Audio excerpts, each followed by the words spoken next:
The air shifts, a subtle pressure change, like the world holding its breath. A faint electric tingle crawls up the base of my skull, sharp and unmistakable. For years, I thought it was instinct, a quirk of my nerves. Then the Special Intelligence Unit, SIU, called it a gift, a weapon, and paid me to hunt those who didn't belong in our time. My name is Michael Thompson, and I was a timekeeper, an eliminator of temporal infiltrators. I tracked visitors from the future, dissolving them with a single shot, leaving no trace. The SIU told me they were threats, spies bent on unraveling our timeline. I believed them, cashed their checks, and erased 37 lives. But one night in a Boston warehouse, I found a book, a record of wars from a future lost to history, and everything changed. The visitors weren't enemies. They were historians, scholars piecing together a past their world had forgotten. Now, I'm a fugitive, hunted by the same agency I served, racing to protect the truth I once destroyed. This is my confession, a warning carved in blood and time. Some secrets are worth dying for, and some truths are too dangerous to bury. Have you ever felt a moment that didn't belong? A stranger's glance that lingered too long? Would you risk everything to uncover a truth the world once hidden? Or would you look away, safe in ignorance? The Boston warehouse stood like a rotting tooth in the city's industrial district, its rusted walls sagging under decades of neglect. To anyone else, it was empty, a husk of forgotten commerce. But I felt it before I saw it. The air thickened, a pressure behind my eyes, the electric tingle at my skull's base. A visitor was here, someone who didn't belong in 2023. I adjusted my flight suit, the carbon mesh tightening around my joints, its atmospheric regulators humming faintly. The Department of Defense spared no expense, lightweight armor, built-in comms linked to SIU headquarters, sensors that could detect a heartbeat through concrete. But the suit wasn't what made me valuable. It was my ability to sense what their satellites couldn't, the ripple of time displaced. I moved through shadows, weaving between stacked shipping containers, my eraser weapon gripped in my right hand. Matte black, no larger than a pistol, it looked deceptively simple. One shot dissolved a target's molecular structure, clean, efficient, final. 5 months ago, I wouldn't have hesitated. The SIU recruited me straight out of Special Ops, offering a signing bonus that cleared my student loans and a monthly check for a high-rise apartment overlooking the Charles River. They said the visitors were unauthorized, threats to national security. My job was to find them, eliminate them, and ask no questions. I was good at it. Too good. Target in the northeast corner. The mission controller's voice crackled in my earpiece. Confirmed? I whispered, the throat mic picking up my words. I crept along the wall, past broken windows and graffiti, the pressure in my head growing with each step. The visitor was close. I spotted him. A middle-aged man in casual clothes, facing away, manipulating a holographic device that shimmered in the air. His clothes were too new, his posture too straight for someone scavenging an abandoned building. Standard visitor behavior. They always brought tech from their time, tools to observe, record, measure. I raised my weapon, aiming at his back. One shot, one less threat. That's what training demanded, what the SIU drilled into me through countless simulations. But doubts had crept in. The visitors I'd tracked never fought back. They carried no weapons, only devices like scientists, not soldiers. They observed, never interfered. The hesitation lasted a second. I pulled the trigger. The eraser beam struck between his shoulder blades, his body glowing briefly before collapsing into itself, leaving only disturbed dust on the floor. I approached the spot, scanning for drop tech. Protocol demanded I collect anything left behind for SIU analysis, but their devices usually disintegrated with them, a failsafe tied to their biology. This time, something caught my eye. A book, half hidden behind a fallen beam. No title, no markings on the cover. I opened it, finding pages filled with unfamiliar text and intricate diagrams. Battle formations, troop movements, maps of fields in Europe, deserts in the Middle East, jungles in Asia. One illustration stopped me cold. A depiction of the Battle of Gettysburg, drawn from an impossible aerial perspective, with details no 19th century artist could know. Protocol was clear: bag it, tag it, turn it in. But the book's survival, when everything else vanished, felt wrong. The symbols seemed to shift when I glanced away, alive with purpose. I made a choice that would unravel my life. I slipped the book into my suit's cargo pocket. Thompson, report. The controller snapped. Target eliminated. I lied. No recoverable tech. Area secure. Understood. Return to extraction point. Back at headquarters, I endured the debriefing, target description, method of elimination, confirmation of molecular dissolution, saying nothing about the book. For the first time, I withheld information from the SIU. That night, in my apartment, the Boston skyline glittering outside, I opened the book again. The text was alien, not any Earth language, but the diagram spoke clearly. A record of human warfare, documented with chilling precision. I realized the visitors weren't threats. They were something else, scholars perhaps studying our past. The SIU's narrative crumbled, and with it, my loyalty. 3 weeks later, I sat outside Director William Harris's office, resignation letter in my jacket pocket. Each night with the book had deepened my doubt. The SIU's mission wasn't protection, it was control. Harris, a man of steel gray hair and unyielding authority, stood behind his desk, my letter open before him. "This is disappointing, Thompson," he said, tapping the paper. "You have a gift. None of our agents sense visitors like you. Wilson comes close, but even he misses signals you catch instinctively." "I've made my decision, sir," I said, keeping my voice steady. "Is this about Boston?" Harris pressed, his blue eyes narrowing. "It's not about any operation. I need a change." He studied me, his silence heavy. "You understand what you're walking away from. Security clearance, stipend, protection, all gone. The confidentiality agreement is for life. You never talk about this." "I understand," I replied, meeting his gaze. He sighed, sitting down. "Your resignation is accepted. Security will escort you out." I left without looking back, the book hidden in my apartment, its secrets burning in my mind. 6 months later, I was in Portland, living in a one-bedroom with creaky floors, working as a security consultant. No river view, no high-rise luxury, just a second-hand table and a news alert that changed everything. "Terrorist attack in Denver claims over 3,000 lives," the headline read. The video showed smoke spiraling upward in a pattern I recognized from SIU training, a temporal vessel malfunction. The official story claimed a chemical attack, but the victim's injuries, molecular breakdown, no external wounds, told the truth. Someone had shot down a visitor's vessel, unleashing uncontrolled temporal energy. I paced my apartment, the book on my coffee table. Its diagrams confirmed my suspicions. The visitors were observers, not threats. I called James Wilson, my former SIU partner. "Denver wasn't terrorists," I said. "You shouldn't be talking about this," he replied, his voice tense. "Meet me at Powell's Books, tomorrow, 2 p.m., rare book room. Come alone." He hung up. Powell sprawled across a city block, its rare book room a quiet corner of dusty tomes. James looked thinner, shadows under his eyes. "Denver was a standard elimination," he admitted, his voice low. "The visitor had a vehicle, first time we'd seen one. Rollins fired prematurely, hit the pilot. The vessel crashed, releasing temporal energy. Harris knew the risks but gave the order." I leaned against a bookshelf, stunned. "They sacrificed a neighborhood to keep the tech out of our hands?" James nodded. "It's gotten worse since you left. Harris has us eliminating visitors twice as fast." "Something's wrong, Mike." I wanted to tell him about the book but held back. "They're not threats," I said. James didn't flinch. "I'm starting to think the same. The Denver visitor had recording equipment, not weapons." He checked his watch. "I need to go. Be careful.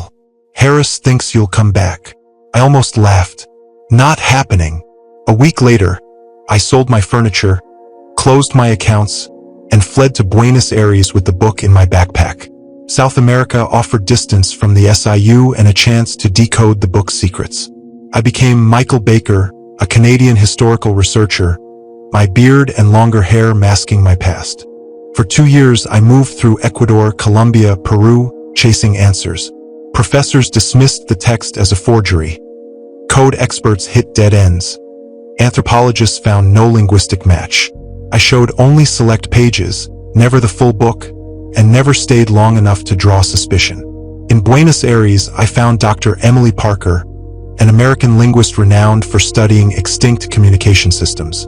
Her office was a fortress of organized chaos. Shelves of reference books, papers neatly stacked. She studied a photocopied page I'd brought, her eyes narrowing. "This is unusual," she said, tracing the symbols. "A logographic system with syllabic elements. It's not random. There's more," I admitted. "A full book, with diagrams of historical events." She leaned back, skeptical. "I need honesty about its provenance, Michael. No games. I can't tell you how I got it," I said, "but understanding it might be more important than you can imagine." She sighed. "Bring the book tomorrow. If it's a hoax, we're done." 3 days later, in her secure lab, Emily's eyes widened as she turned the book's pages. "This illustration of Waterloo, it's impossible. No one in 1815 could draw this perspective." She examined the text. "It has grammatical logic but no known linguistic root. With time, I could translate it." We agreed on terms. The book stayed in her lab, no copies, no scans, and I was present for all research. For 6 months, we worked daily, Emily building a symbol database, cross-referencing illustrations with historical events. By month 3, she identified a date marker, revealing the book's chronological structure. By month 5, she decoded repeated phrases, confirming the text analyzed battle strategies and outcomes. In month 6, she translated a passage. "The conflict known as World War II represents a critical juncture in human development of mechanized warfare. The Great Data Collapse of 2187 left significant gaps in historical understanding. The visitors were from the 23rd century, documenting our time to rebuild a history lost to a digital catastrophe." "They're historians," Emily said, her voice trembling. "Not threats. I confessed my past with the SIU, the eliminations, the lies. I killed them for this," I said, the words bitter. "What now?" she asked. "I can't let the SIU keep hunting them," I replied. "We need a plan." We launched an encrypted website, hidden behind specialized browsers, detailing the SIU's operations and the visitors' true purpose. I hope to find others like me, sensitives who could feel temporal shifts. In Santiago, I uploaded the final files from an internet cafe, the risk palpable. 2 nights later, my landlady texted, "Men in suits asking about you. Government ID." I grabbed my emergency bag, the book secure, and fled via the fire escape as my apartment door crashed open. 3 hours later, I was on a bus to Peru, my Baker identity discarded for David Weiss, another Canadian alias. In Lima, I checked encrypted emails from the website. Among skeptics and theorists, 3 messages stood out, describing phenomena matching visitor appearances. I replied, probing for details, but none mentioned sensing abilities like mine. Moving north through Peru, I noticed a pattern in the book's records. The visitors targeted major conflicts and obscure operations, following a methodical timeline. I logged potential appearance sites, focusing on classified Cold War events from my SIU training. In Cartagena, Colombia, an email stopped me cold. "I know what you are. I feel them too. The pressure, the tingle. Found others like us. Need to meet. Verification code. Temporal sensitive type 3. The SIU's classification for my ability, never shared online, suggested authenticity or a trap. After 3 days of secure exchanges, the sender's details matched my sensory experience. Pressure behind the eyes, a 27-second warning, a metallic aftertaste. We agreed to meet in Mexico City's Chapultepec Park, near the History Museum. I circled the fountain in Chapultepec Park, tourist map in hand, scanning for threats. My contact was late. A woman with a braid and alert eyes passed me, stopping 10 feet away. Her cautious movements mirrored mine. She sat on a bench, nodded toward a corn vendor, and walked. I followed, watching for SIU agents. In a museum corridor, she turned. "You're Michael Thompson," she said. "Sarah Martinez." I sent the message. "Verification code?" I asked. "Temporal sensitive type 3, she replied, adding, "The pressure builds behind the eyes, then the tingle 27 seconds before they appear." Her details were too precise to fake. Her apartment in Roma Norte was a fortress. Signal-blocking curtains, a white noise generator, walls covered in maps and timelines. "I've tracked them since I was 19, she said. "The ability started at 7 at Gettysburg. I saw a man taking notes, too focused. He vanished into the woods, leaving an ozone smell." Her story echoed my eliminations. "2 years ago, I found others online," she continued. "3 of us share this ability. You're the 4th. I showed her the book. It's theirs. Historians from the future. For 2 hours, I explained everything. Sarah's timeline confirmed my findings. Visitors targeted military conflicts, including covert operations, with spikes every 18 months. "They're not random," she said. "The SIU responds to 68% of sightings within 2 hours. They need sensitives like us." A leaked document revealed Project Sentinel, an SIU program studying our ability to replicate it technologically. "They've tracked your website to Mexico," Sarah warned. We fled, her research revealing a pattern. 6 visitors appeared near the Lincoln Memorial 3 years ago, documenting Operation Blackstone, a classified 1980s intervention. The anniversary was days away. "We can intercept a visitor," Sarah said. "Make contact before the SIU." The risk was immense, but the chance to save a historian outweighed it. We left for Washington, D.C. In D.C., Sarah and I posed as tourists using clean identities. I was Daniel Matthews, a history teacher. We rented separate hotels, memorized escape routes, and studied Sarah's visitor patterns. At the Lincoln Memorial, we waited, the June heat oppressive. At noon, the air shifted, the tingle hit. I signaled Sarah, moving toward the west side. The visitor appeared, a man in his 50s, camera around his neck, using a disguise device to record. We approached, but SIU agents materialized, including James Wilson. I reached the visitor. "I'm not with them," I said, pretending to ask for a photo. "I know what you are. I'm trying to help." His fear turned to surprise. "You're Michael Thompson," he said. "You've killed 17 of us." The number hit like a blade. "I'm making it right," I promised. "SIU's closing in." He pressed a metallic disc into my hand. "Find the others," he whispered, then vanished into a tour group. James spotted me. I signaled Sarah to run, slipping the disc into my sock. I fled toward a metro station, using crowds as cover, but an agent blocked the entrance. I ducked into the National Gallery of Art, exiting toward another station. On the Blue Line train, James and 2 agents appeared on the platform as the doors closed. At L'Enfant Plaza, I switched to the yellow line. James's eyes met mine through the window as the train stopped abruptly. "Security needs to speak with you," he said, entering the car. Trapped, I played along, slipping the disc deeper into my sock. The SIU drove me to their Virginia headquarters, a gray building hidden in woodland. Harris waited in his office. "You know what they are," I said.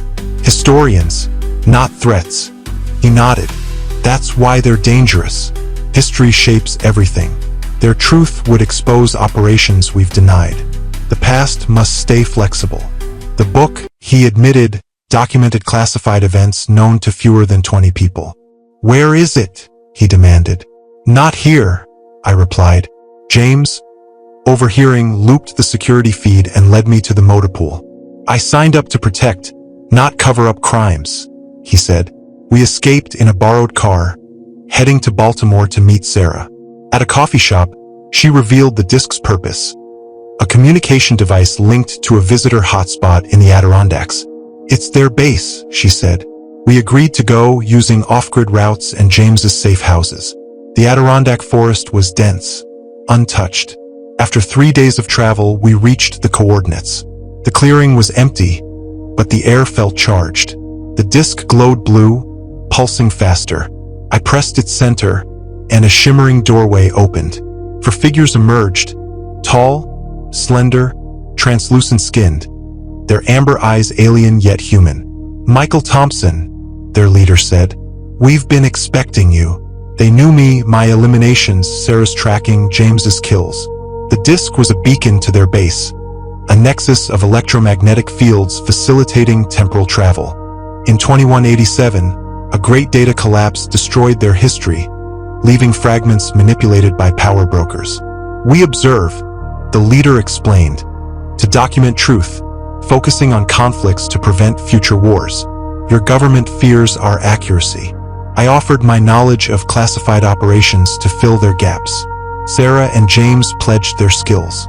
The visitors welcomed us, needing sensitives to protect their researchers. A satellite scan interrupted us. SIU was closing in. "Come with us," the leader urged, gesturing to the gateway. James chose to stay, diverting SIU. Sarah and I stepped through into a research facility out of phase with our timeline, where historians train to preserve truth. In the visitor's base, I record my memories of Black Ops, each detail a step toward redemption. Sarah analyzes patterns, warning researchers of SIU threats. James's fate is unknown, but his sacrifice bought us time. The SIU hunts us, but here we're safe, documenting a past to save a future. The Book of Wars, now with the visitors, is one of many, a testament to humanity's struggle. I was a timekeeper, a killer of truth. Now, I'm its guardian, ensuring history survives, no matter the cost. If you discovered a truth that could unravel your world, would you fight to protect it, or let it fade to keep the peace?